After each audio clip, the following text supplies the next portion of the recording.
நம்முடைய மாண்புமிகு கழக தலைவர் முதல்வர் சொல்வது போல 7வது முறையாக கழகத்தான் ஆட்சி அமைக்கும், அவர்தான் மீண்டும் முதலமைச்சராக வருகிற வரை நம்முடைய கழகத்தோடு உற்சாகமாக எல்லாம் சொல்லி அரசு சார்பாக இன்னென்ன காரியங்கள் செய்யப்பட வேண்டும் என்ற அதையும் சொல்லியிருக்கிறார்கள்.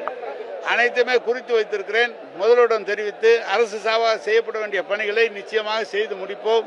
எனவே ஒரு பிறகு நல்ல உற்சாகத்தோடு கழக தோழர்கள் எங்களுக்கு உற்சாகத்தோடு சொன்னார்கள்.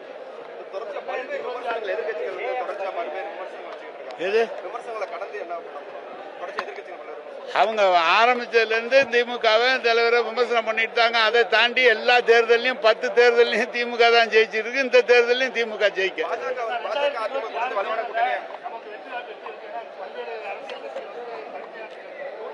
எல்லாம் சொல்றாங்க.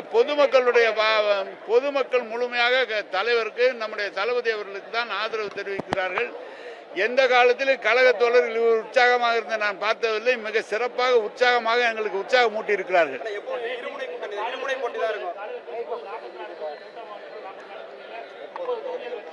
30 தொகுதியெல்லாம் சொல்லாங்க. போன தடவை 44ல் 40 வெற்றி பெற்றோம்.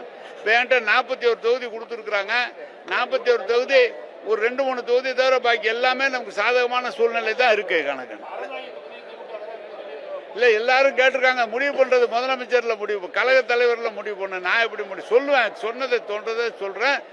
முதல்வர் முடிவெடுப்பார்.